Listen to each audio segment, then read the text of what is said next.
Okay, let's see if Brandon can join this time.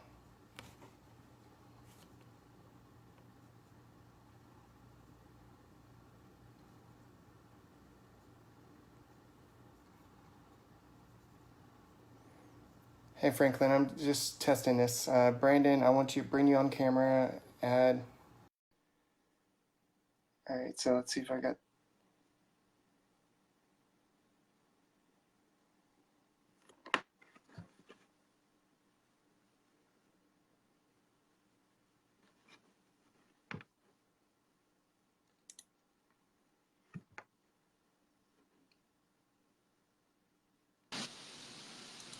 Hello.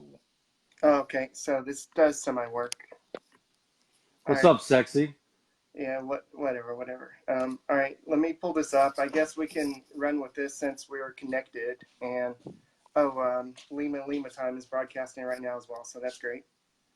All right, so let me pull up our list. Hey, Nicole.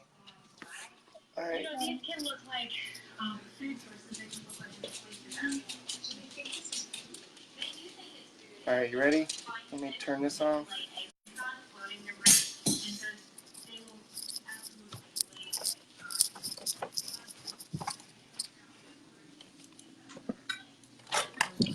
Okay, for those of y'all on Facebook, we're trying to get this started. This is our first time doing this. Brandon's trying to find his way around his house. Apparently, he's in front of a BGO jersey, so I'm just kind of waiting. So this is working pretty good. Hey, Nicole, can I download this later and edit it?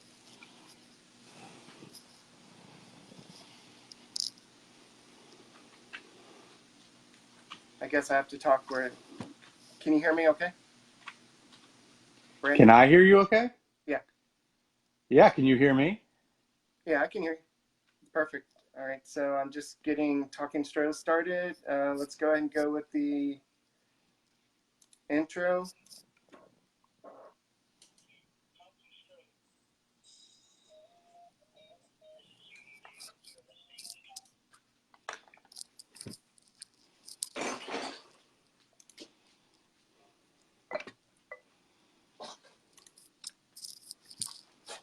All right, 17 seconds, Brandon.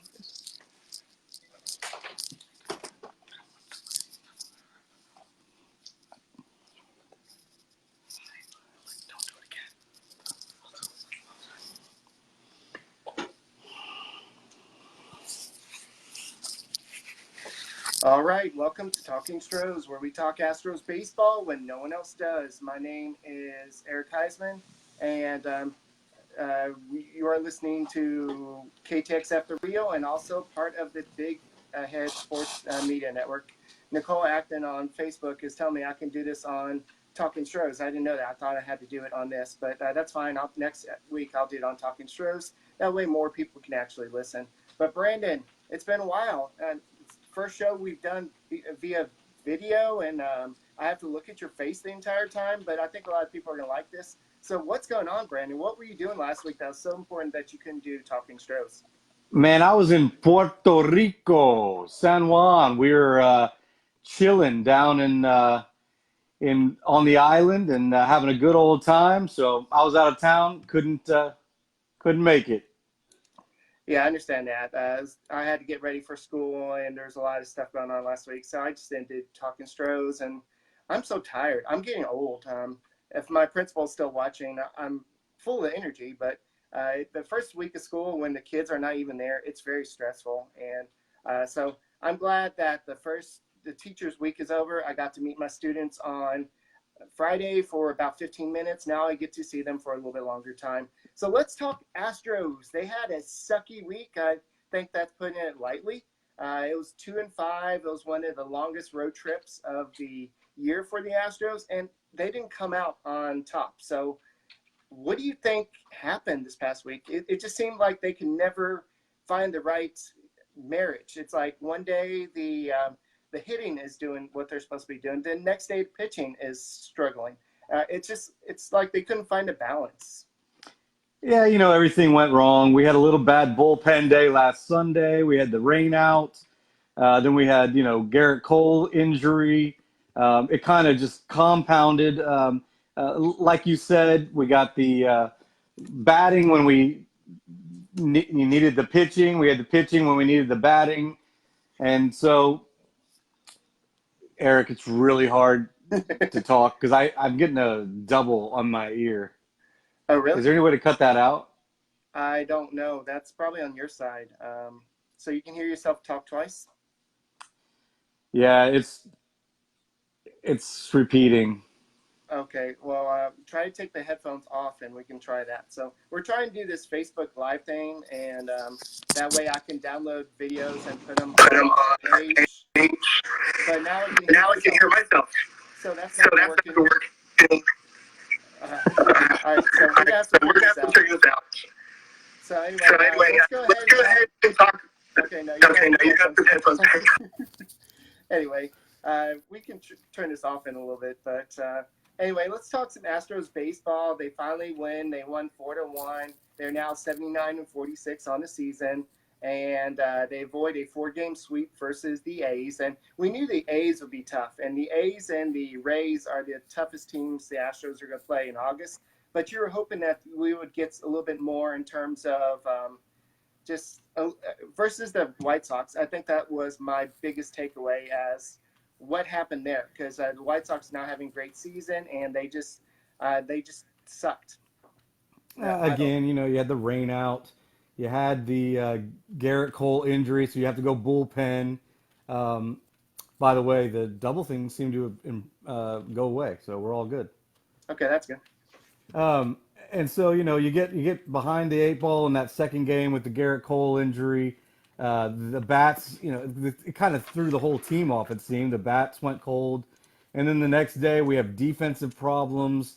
You're playing a day game, the third game in pretty much 24 hours, and so they were just thrown off kilter. You go to Oakland, and like I said, they're hitting when they're supposed to be when they need some pitching. They're pitching when they need some hitting.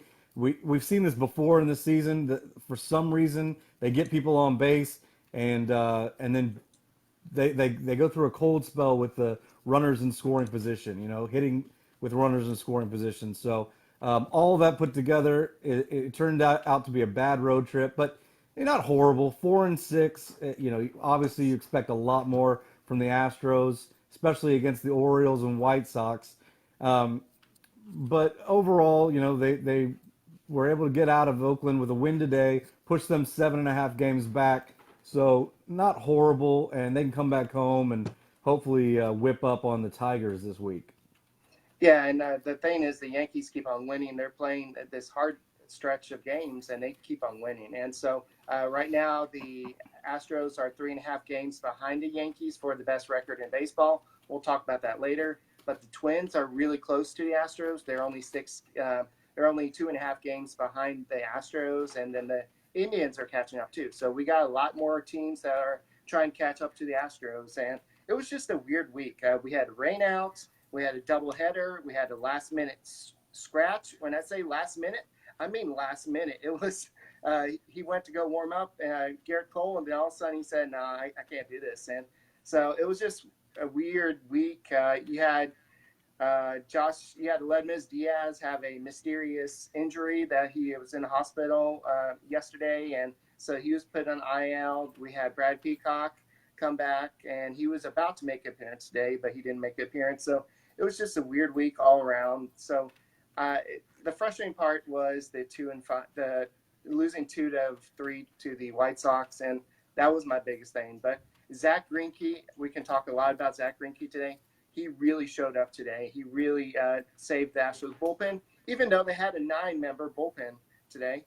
But still, they've been used a lot.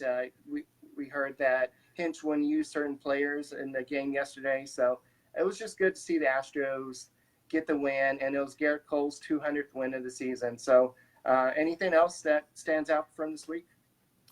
No, I just like the way it wrapped up. The Astros, they it's a good win for the road trip home. They get on that airplane and they get to have good vibes coming back to town, and then you get Greinke going seven, take the pressure off the bullpen. You see what you wanted to see out of Presley and Osuna, so hopefully they're back on track. And we need to start ramping it up here for the September run. You want to see people start playing their parts. And so really good to see Presley get the eighth, Osuna get the ninth, hold it down, and get that 4-1 win, which is what we all expect from the Astros. You go seven Greinke, Presley in the eighth, Osuna ninth, home run from Bregman, RBI from Yuli. And while most people had a really good road trip, it's not it wasn't the overall record you wanted, but really good ending, and so 4-6, you can live with it. Come back home and get on a hot streak, and I'm not worried about best record. I think the Astros will run off 8 to 10 wins in a row here and be right back in the hunt with the Yankees and Dodgers. It's important to remember going into the World Series, we want that home field advantage with the Dodgers too. Right, and don't forget that in 2017 in August, the Astros struggled.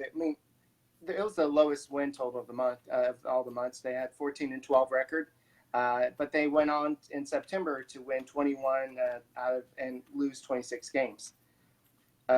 Wait, no, sorry, that was last year. My fault. Reading my notes backwards. In 2017, the year the Astros won the World Series, they went 11-17 in August, and remember that's when the Astros went ahead and made that trade for Justin Verlander at the end of August because they were reeling a little bit, but they went on to win in September 20 games, and they only lost 8 games. So September seems to be when the Astros seem to turn it on, and they tend to struggle in August. And you can understand that. It's been a long season. You've seen them score a lot of runs, like we'll talk about that 23-run game that we saw last week. But you can see that it's just not – there's not a balance right now. And today we saw a good balance. We saw enough hitting to get the job done and enough pitching to really get the win. So anything else before we move on? No, I mean, other than the fact you'd like to see some of those runner on third, one out guys score, especially early in the game. That's still been a problem for the Astros. So you'd like to get them back on track with those runners in scoring position. But other than that, let's just take the win today, get back home, and I'm going to forget the other 5 games before that ever happened. Yeah, and games in August aren't going to matter. It's really going to be the games in September, and they tend to play well down the stretch anyway. So, all right, well, let's talk about the health. Outside of Josh James and Lednes Diaz, this is the healthiest the team has been in a while. We have Brad Peacock coming back, and so that's good. He almost made an appearance today, but is this bullpen strong enough for the playoffs? Absolutely. We saw it today. That's what I really wanted to see. I wanted to see Presley and Osuna get back on track. You feel really good having those two guys solid back there. Every relief pitcher is going to hit a little bit of a bump in the road. We saw it, unfortunately, last Sunday with Osuna giving up the runs in Baltimore, and so he had been a little shaky the second half. But really good to see him come and shut the door on the A's today. Presley looked sharp. I think they've been getting so much rest. It looks to me like when they come in, finally it's after like 4, 5, 6 days, and to me they look a little rusty. I would almost, maybe we'll start seeing this in September, but I'd like to see them used a little more often. But Will Harris has looked good. Now you get Peacock in the bullpen. That gives you 4 back there. Joe Biagini is going to come back eventually. I feel pretty good with him being another arm. Then you've got Joe Smith, who's looked really good since he returned. Rondon, he's up and down, but that's another big arm that you can, count on as long as he's not starting games. And Chris Davinsky, I don't think he's a guy that's going to make the postseason roster, but he's been pretty good lately. Yeah, he has his days. Well, hold on, Big Bobby B is telling me that that Osuna's he's trash, and we gotta. Well, yeah. Well, Asuna has been a little off, and I don't have the stats in front of me, but it was so good to see him recover. It looked like he gave up that hard hit single in the ninth inning, and all you're thinking is, here we go again. This is a chance. It seems like the Astros this week, they struggled to maintain a lead. Every time they got a lead, it just evaporated, and part of it was due to the pitching staff not really performing as good as they've been doing, and the bullpen. But as Jeremy Booth told me, I said, "Are you worried about the bullpen?" He said, "Well, the relievers are so uh, volatile that they could just they can struggle one day and then throw no hit inning the next day. So it's hard to really just really count on relievers unless they're Roberto Osuna, and he just went through a rough stretch. So I don't think he's going to be something that issue down the stretch, but." It was good to see him get his 27th save today. He didn't strike out anyone, but there's some great plays. Let's talk about that play in the ninth inning today. It looked like Bregman was going to bobble. He was doing this, and I like the way I can actually see this, but he was like, I don't know how that happened. He just managed to get it to second base, and Correa was able to throw a bullet. It was like a 99-mile-per-hour fastball to first base to get the double play. And I didn't think it was a double play at first. I was like, there's no shot, but they did it. And that's just the focus of a world championship team. Yeah, without the bobble, it would have been a double play easy. It ended up being a double play. I think there was one replay that showed it probably shouldn't have been, but we'll let the call stand, and we'll take it and get out just of Oakland remember, with the win. there has to be enough evidence to make them change their mind. So there wasn't enough in that situation. But today we had Greinke go 7 innings. Then we had Ryan Presley does what he normally does. He gets his 26th hold, and then Osuna gets his 27th save. So this is the typical Astros game, and what we've seen this week is more of a just anomaly, just something that I don't think we're going to see in the playoffs.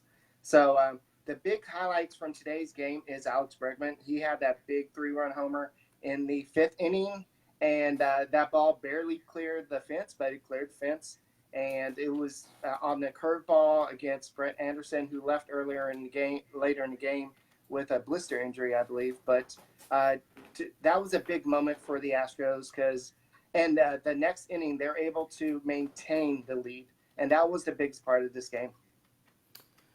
Yeah, totally agree. Alex Bregman had a big day all the way around, 4 for 4 with a walk. Up to 83 RBIs now, 283 batting average.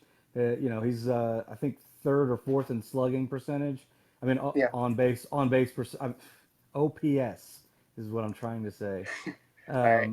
And so he's really, he's been solid other than the batting average all year, and now he's got that batting average up to 283, and so he's going to end up, I think, being number 2 in the MVP race. I don't see anybody else winning it other than Mike Trout. But so right now it's everybody fighting for that second spot. I think Alex Bregman is going to be number 2 in the MVP. Yeah, I think it's going to be a tough matchup. Mike Trout's having a great season, and you can't discount anything that he's done except for the fact that he plays for the Angels, who are not going to win again. And it's a matter of do you go with the winning team or all that? So while Grandpa Brandon is rocking in his rocking chair, we're going to go ahead and take a short break. You're listening to Talking Stros on KTX After Real, and also part of the Big Heads Media Podcast Network. And we'll be back after the break. All right, part of me is wondering if we're having an echo when we're doing this, because remember you said you heard the feedback. So let me. Are we still live right now? Yeah, we're live on Facebook. So just don't cuss me out or anything. It should be fine. I can always go back and edit this part out if we need to. We're not live on the radio though. All right. Nobody's really said anything, so maybe it's not echoing. Where's TweetDeck? I'm so used to having my phone on.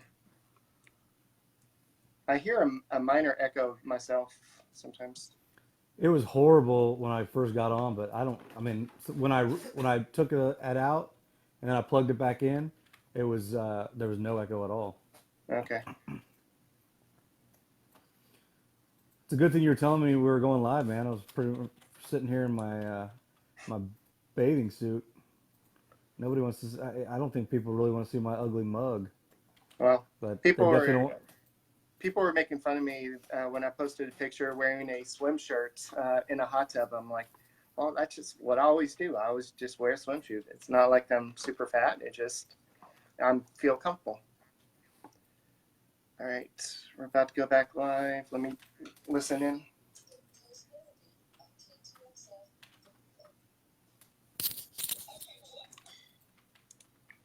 All right, we are back with Talking Stros, where we talk Astros baseball when no one else does. My name is Eric Heisman. You can find me on Twitter at Eric Talk Stros. You can find the show at Talking Stros. And don't forget about my daily show called Locked On Astros. I may try to do this live broadcast there, but it's so much easier doing it with a co-host. And my co-host is, as always, Mr. Brandon Del Castillo. How you doing, Grandpa?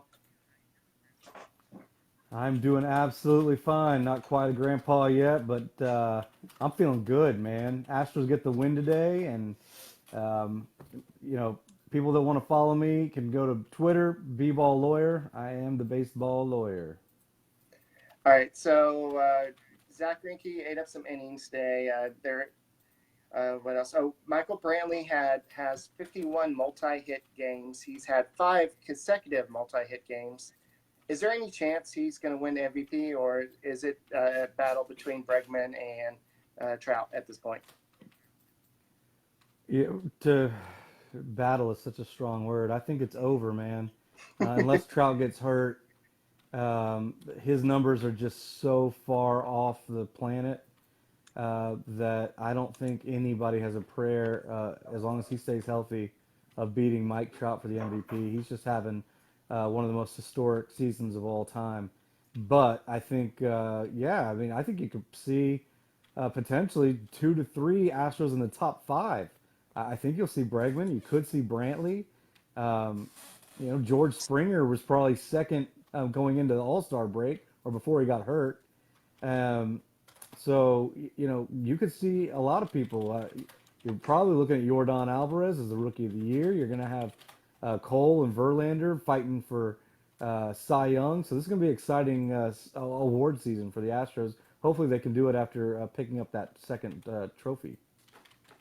All right, Michael Brantley's 51 multi-hit games. It leads the league right now. And do you know what the Astros franchise record for most multi-hit games in season is? I don't. I will guess 69. You do know. All right.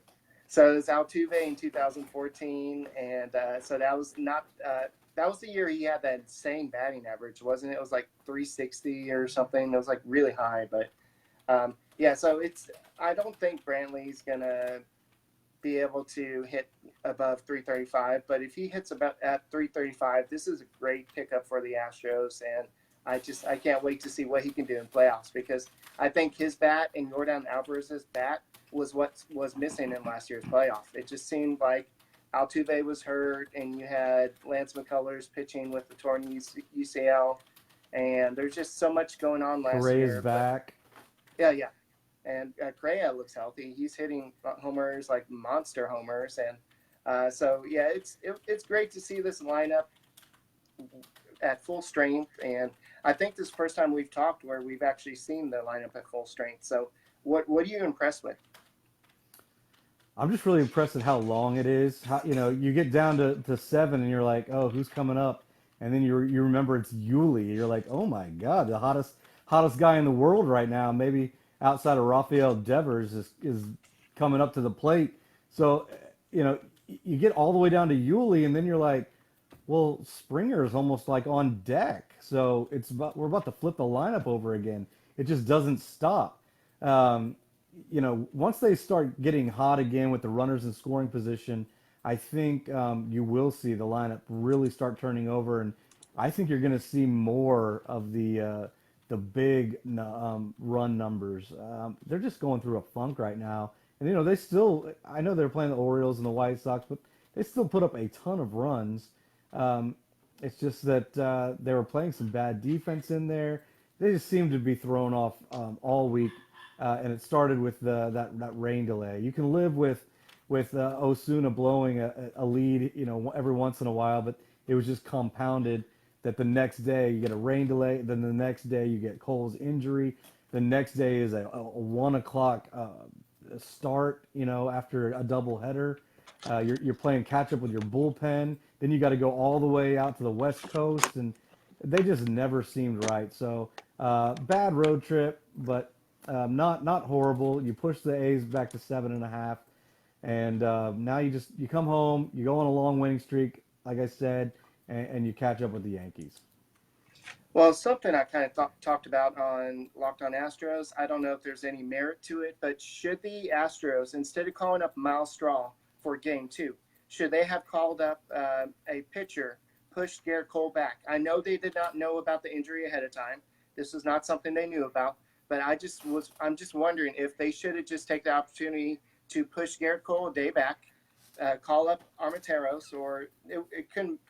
No, it couldn't have been Armenteros at the time, but it could have been Jose Urquidy at the time, and have him start that game, have Garrett Cole start the next day, and then we wouldn't have the weird pitching that we had to do.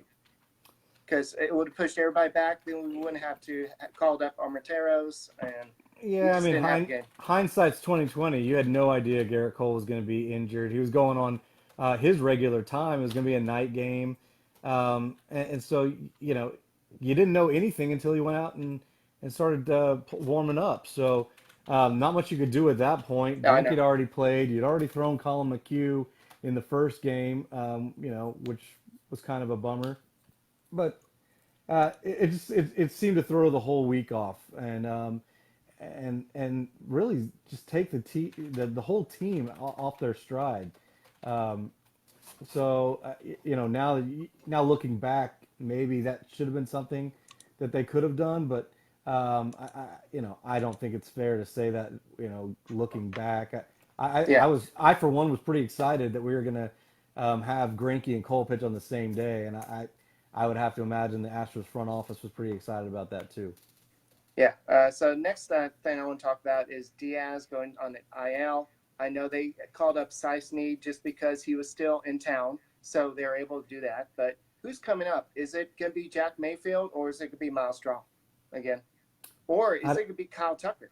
I doubt it, but weirder things can no, have happened. I don't think it will be Kyle Tucker until September. Um, I would have to say it's going to be Miles Straw is the easy answer. Jeff Luna alluded to some people that they're looking at some people that aren't on the 40-man roster. The only person I could think of would maybe be Abraham Toro because he gives you so many different options. Um, but Miles Straw is the easy choice. He's been up with the team for a lot of the season. He gives you the flexibility of playing infield and the outfield. He gives you the speed option. He's a pretty good on base guy, great defense. So he's the easy choice. Do you want to reward someone like Jack Mayfield, who had another three home run game the other day down in the minors? Um, But he would hasn't you? done much with the Astros. So when he was up here, people were saying send him down, send him down. So it's a whatever. But I think it's probably going to be Straw for right now. We'll talk about Tucker a little bit. But yeah, I think it's going to be Straw, especially with him being the 26th man for game two of the doubleheader. I agree with you there. So, all right. So we had 9 relievers for a game. When's the last time you remember the Astros having 9 relievers? That's crazy. I mean, Yeah, I mean, maybe a double header within the last 2 years because AJ always liked to have the 8-man um, bullpen, and so with a double header, maybe they got the extra guy. But besides that, I can't think of a time when that we've had 9 relievers. And then of course, it's the day that you call up a position player because you think Greinke and Cole are going to be able to go a long time, so you don't need as much bullpen. That's the day you end up needing the bullpen. Today you've got 9 relievers and Greinke goes 7. So it both ways kind of backfired But as long as we got the win today, that's all that matters. All right, so let's talk about Aaron Sanchez. For so long, everybody's like, "Ooh, Aaron Sanchez is so great," and Zack Greinke stinks. Why do we trade all these prospects for him? And it's just funny what people say on Twitter and Facebook. But Zack Greinke kind of settled, and we knew this guy would be the ace that he is. But what about Sanchez? He looked human the other day. He was like he had some flat curveballs. He had some curveballs that just broke right into the swing path. What concerns you about him? And I believe he gave up, was it 5 homers? No, it was 4 home runs on the day. Yeah, I'm not worried at all. He looked good the first 3 innings, and then that fourth inning, um, he lost a little bit of command inside the strike zone. But even then, I mean, that pitch to Matt Olson wasn't that bad of a pitch. And that ball, I thought when it was first hit that was an easy, lazy pop up to the left fielder. And I think Michael Brantley did too. I think Aaron Sanchez did too. And it barely got out. Like, I think it was a 373-foot home run at the 367 mark.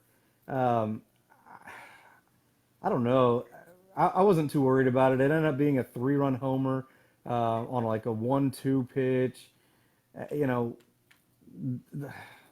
he gave up some later, but really that fourth innings when he kind of fell, the game kind of fell apart and got away from him. But I'm just not worried about him from what I saw, and especially if you're just going to be using him, in the postseason for 1 or 2 innings. I love his stuff, and there's nothing that we've seen from his first couple innings, per outing, that would lead you to believe he can't be dominant for an inning or two and strengthen that bullpen. So I'm not worried about Aaron Sanchez at all. Now we'll see what he does with his next start and if he is able to correct that or and bounce back. But to me that one swing, because it was a 3-run homer, it kind of just seemed to take him out of his groove. And I'm not sure that it was really that bad of a pitch.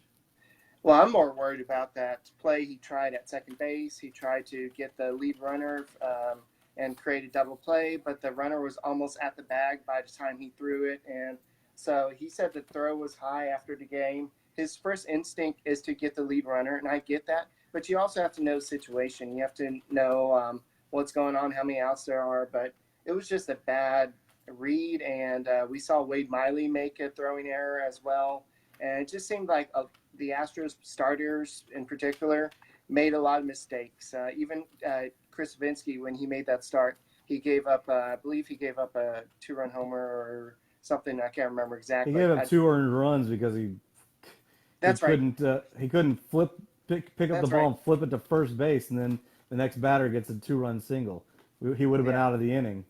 So yeah, and Wade Miley had an error his day that caused three earned runs, I think. So bad errors it's like 3 straight days from the pitching staff.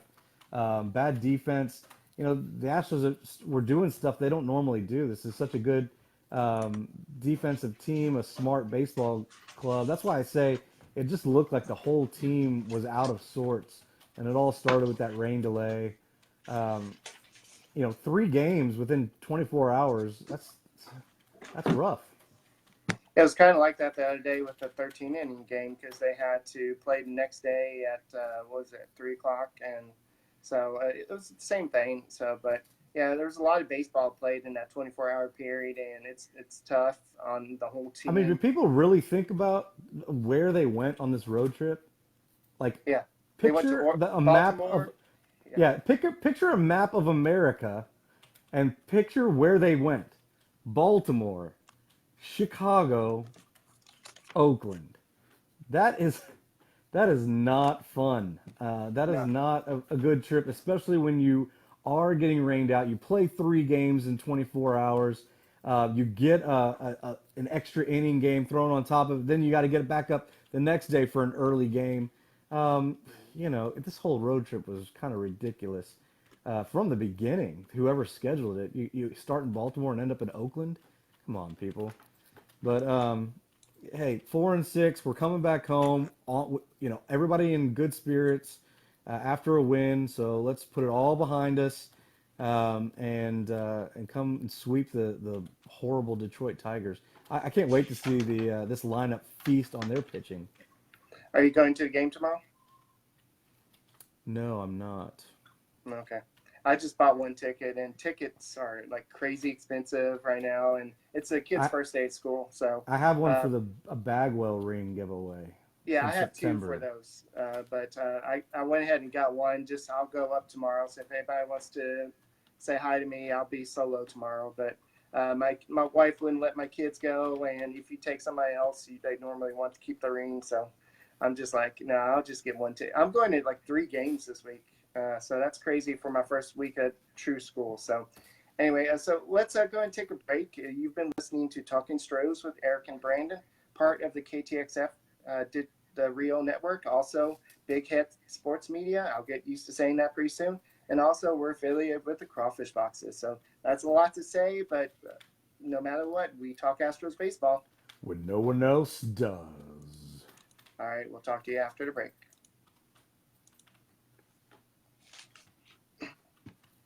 All right, so next time we just need to go ahead and do it through Talking Stros instead of my personal thing. We'll get more interaction, I think.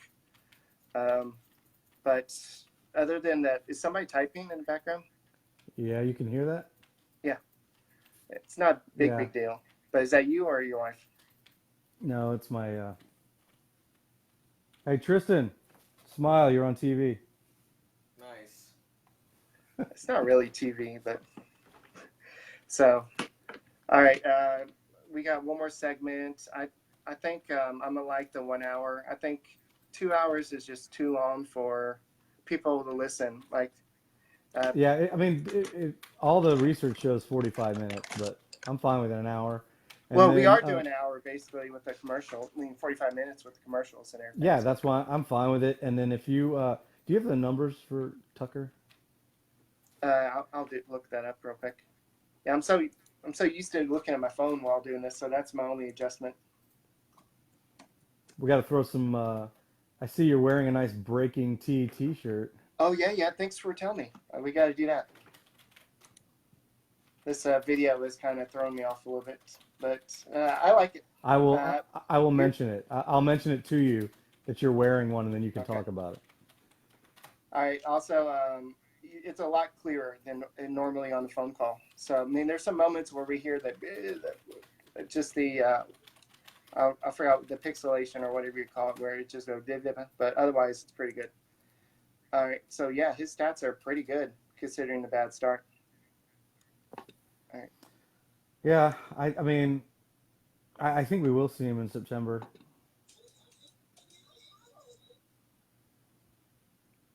Okay. We went to break a little early. That's fine. I'll just play this entire commercial. I got to find next week I got to find a good spot to put my camera, and I wasn't ready. Well, that's fine. This is just a test run, and if you don't want me to even post this, I don't have to. Oh, So, I don't. but I mean, I don't care. I just been sitting here. I've been holding it just because I wanted something, baseball in the background. yeah. Um, Instead of just sitting in my room. If I went into my office, it's Aggie stuff. So Oh, okay.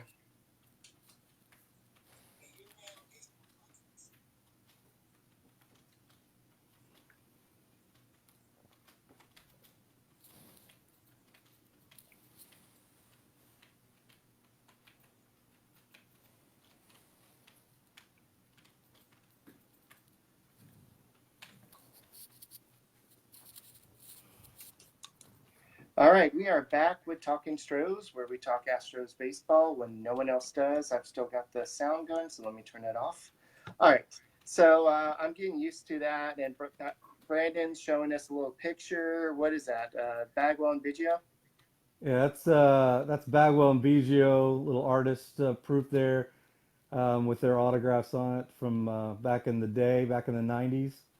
So it's one of my favorite pieces, and I got the baseballs and the bats all over, but we can do that some other show. Yeah, we can show our man caves around on the next show or something like that. But we're just trying to get to the out of Stone Age and start using some video a little bit, and we'll get a little bit better with this. But otherwise, you're listening to Talking Stros, where we talk Astros baseball when no one else does.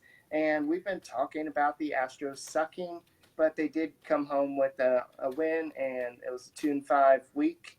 Otherwise, it was nothing to really being too much impressed with. But we had Carlos Correa and Michael Brantley do something that has been done since 1989, and it's only been done twice in franchise history. You know what that is? No, I don't.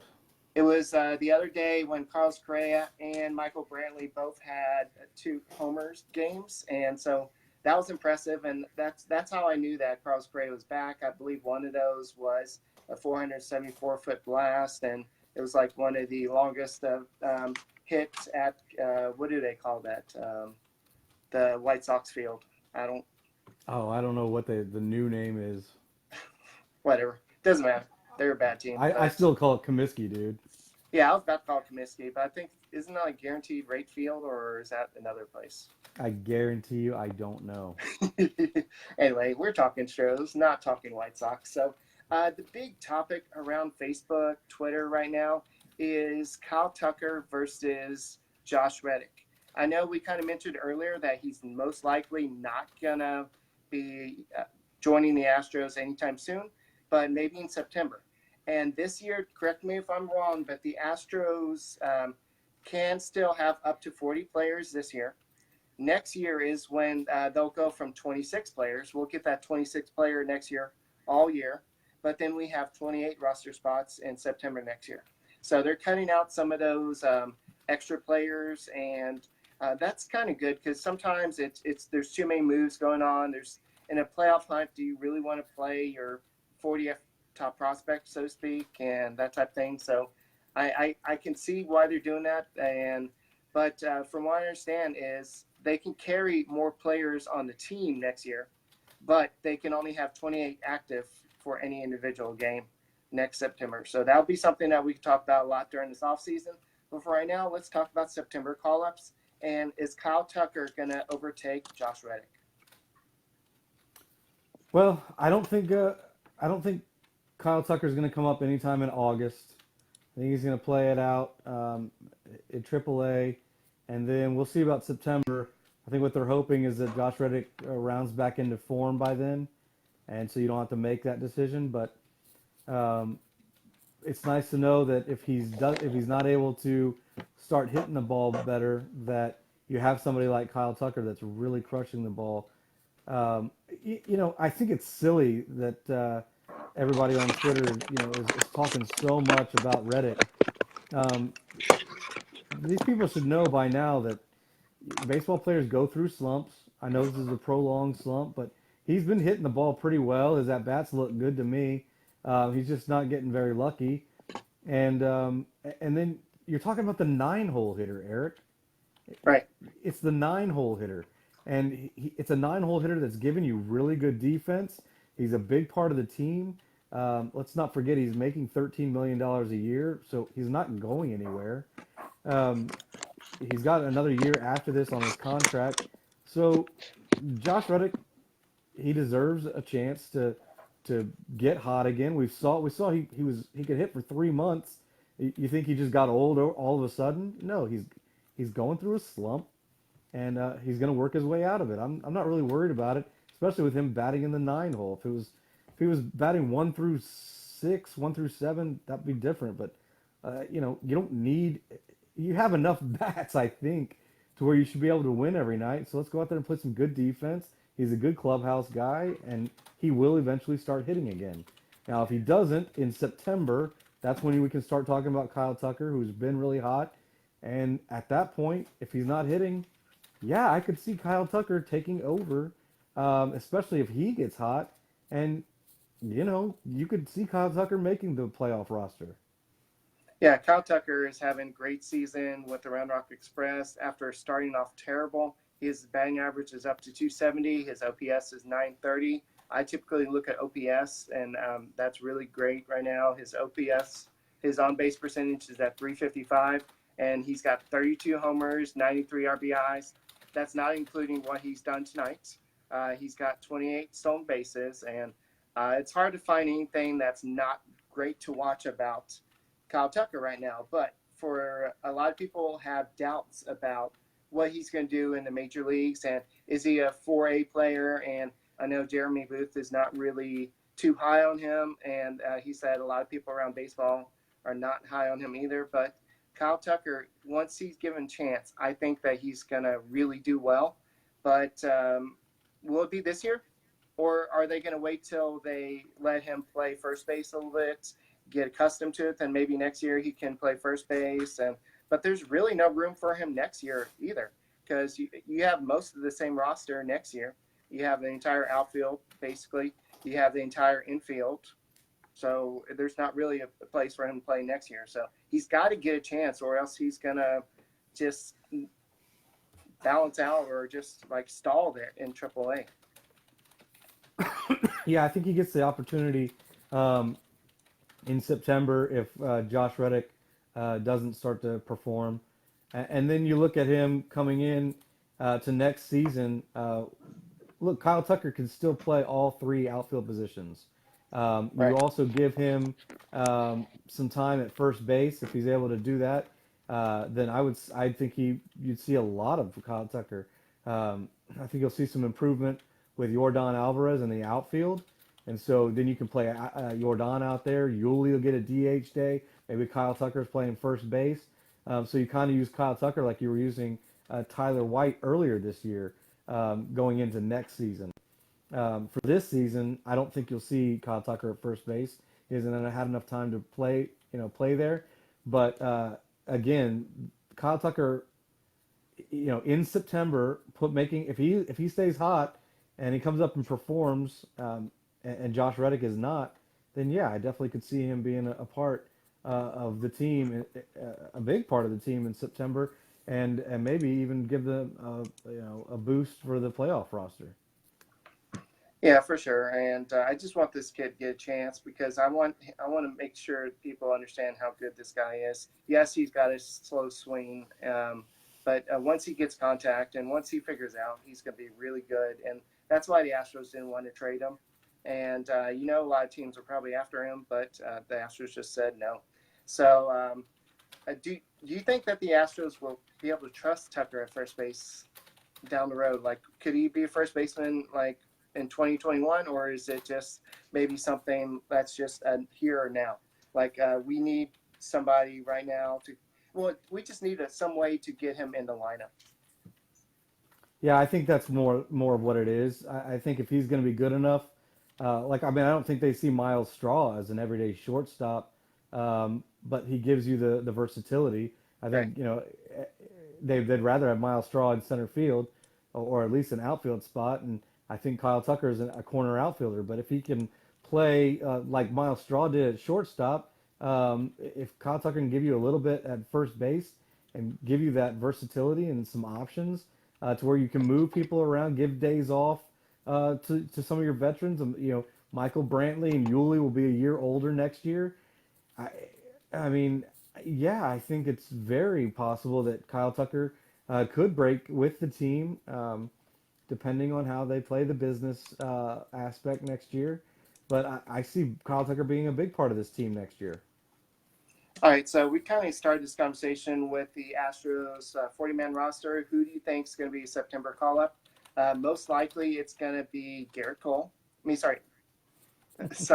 Stubbs. And then also we're going to have, speaking of Garrett Cole, he's likely to start on Thursday. So that's good news, considering we all panicked when it was announced that he was having, hamstring issues. And that's normally something that's really kind of hard to deal with, especially with your second best pitcher on the team, if not the best pitcher.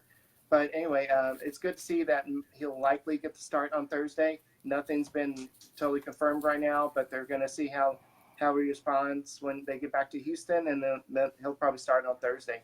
But what other guys are going to be called up for September? If Joe Biagini is not called up before then, I think he will be a guy who will be called up. Who else do you got?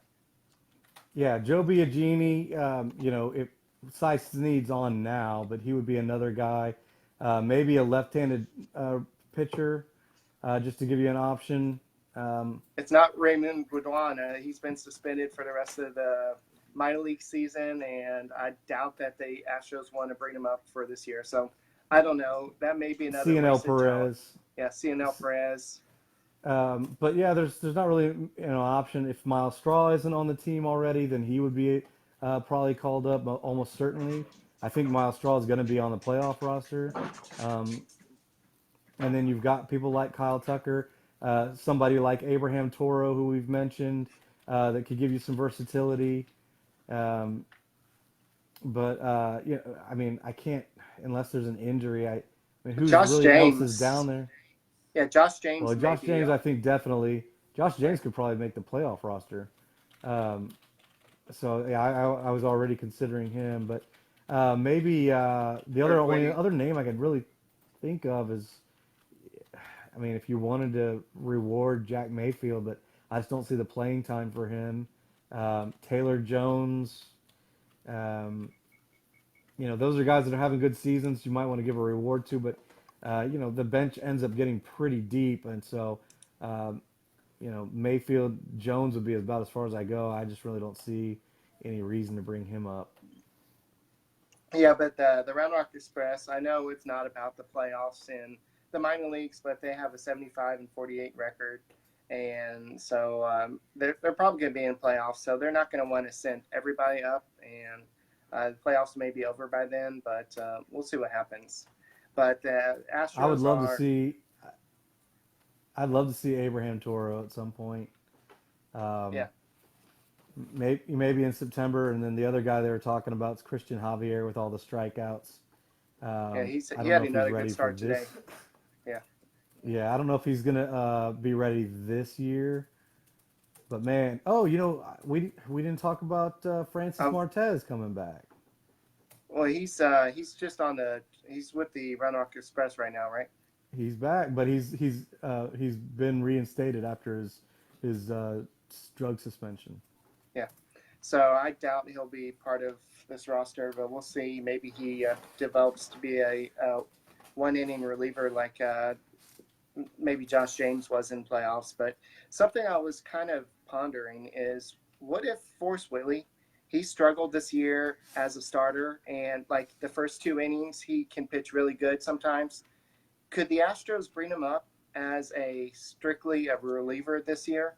Or do you think there's no chance that Forrest Whitley comes up this year? Sounds like they were holding out hope that he really would still be able to offer some kind of help this year, but I don't see it. He still lacks command, and I don't think he's somebody that can be trusted Right. right now. I think, hey, let's get through this season. Um, you can get a fresh start in the Arizona Fall League. We'll build up your innings. We'll see how you do against some tougher competition that way. But I think, unfortunately, I think they really did want him to be a part of the team in the second half this year. It just wasn't meant to be. So we'll just turn the page on him until 2020. All right. So I'm not sure if I'm supposed to be saying this, but we just hooked up a sponsorship with Breaking Tea, and they're Which dropping. I see you're wearing right now, Yeah. Eric. It's last year's. I know half the people are not on here. It's the Dream Crushers. I think we got George Springer and McCullers, Bregman, Reddick, and Marisnik still here, but the other guys are gone. But yeah, they have some great shirts right now, and they're having a promo code at the end of the summer. It's summer 15, but you get 15% off. And I couldn't resist. I had to buy that Air Jordan shirt, but they're dropping a new shirt tomorrow. What do you think that shirt's going to be? I have a feeling it's going to be something. I put a poll up, but I have a feeling that's going to be something with the number 23. Or am I wrong there? Or is it going to be about Yuli's 20 homers and 40 games or that type of thing? Oh, you think it's going to be Uncle Mike, huh? It could be Uncle Mike too, but I think it's they just have that professional hitter, Uncle Mike. But I'm talking about the 23 runs. Oh, So, because that's a franchise record for the Astros, and we haven't really talked about that game. Jordan Alvarez had 3 homers that game, and so it could be Jordan's 3 home runs that day, but I don't know. But no matter what, just go to www.breaking.com/talkingstros and use the promo code summer15, and you get 15% off. And it's a great deal, guys. Great shirts. I still have my Charlie freaking Morton, and I'll never get rid of that. I just really love their shirts, and so that's why I didn't mind trying to work out some type of sponsorship. So, guys, if you want to support Talking Stros, just go to www.breaking.com/talkingstros and go buy your shirts and help support Talking Stros. But before we go, I wanted to talk about one more thing. What was it? Do you have anything else while I'm trying to remember? no, I'm just for those that didn't realize, Francis Martez is back. I didn't mean for him that he'd have any chance of making a playoff roster this year, No, I know. but he is back, and we'll be, we'll see what he can do. But I just want to let people know that he was back in the system and allowed to throw. He did have the Tommy John surgery and the drug suspension, which kind of overlapped. So, but he is back and eligible to pitch. So we'll see what he's got. All right, so with Players Weekend coming up, that's what I wanted to talk about. We got some interesting names. I talked with Will Moriarty on Locked On Astros one day last week, but Brad Peacock has P on it, so that's going to be interesting seeing Brad Peacock with P on there. Wade Miley's has Miles. Roberto Osuna has Osuna, but we have Colin McHugh with the 12-6 podcast, and it just says 12-6, but the name that's kind of interesting to me is Jorge with George Springer, and I know that's the Spanish way of saying George, but he said Mike Brantley made him do it, and you see that the two guys have such a great relationship even before this year. So it's good to see Springer with kind of the older brother, kind of keeping him in line and helping him become a better player. But was there any other names that kind of stood out to you? And do you like the uniforms? Because I'm not so sure I do. Well, it would have been cool if it was the all black. I don't mind the uniforms. I think it's a nice change. It's a little bit different. You know, you had the kind of the neon last year, so I don't mind the black and white. I would have preferred the all black, but you know what? I thought about it. The first time I saw it, I didn't like it at all. The second time I saw it, I was like, you know what? I think I am definitely buying a hat, and so you know, I think that Major League Baseball is going to get what they want, and that's sales revenue from all the jerseys and hats and new jersey, the new look. Yeah, the one thing I think that George Springer missed out on was Springer Dinger. Did he do that one year, or it has always been Springer? He's always put just Springer on there. I mean, a lot of people would buy that jersey. I guarantee. A lot of people would buy Springer Dinger, but Chef G is pretty good. Did Charlie Morton put CFM on his? You know? I don't think. I think it wasn't it Ground Chuck or something like that. Yeah, it was. I was wondering if he did it this year, CFM. Well, all right. Before we go, if I didn't mention earlier, Greinke got his 200th win. Do you think that we'll see a breaking T-shirt for that, or not? Not yet. Well, didn't we just have one with we just had a couple of breaking T-shirts with Greinke on it, right? Yeah, we had. We had the good luck. I got that one for sure, and it has the 3 aces, and Wade Miley's not on there, and Aaron Sanchez, who pitched way good in his first 2 starts, weren't on there. But yeah, him, Verlander, and CC Sabathia are the only active pitchers above 200 wins right now.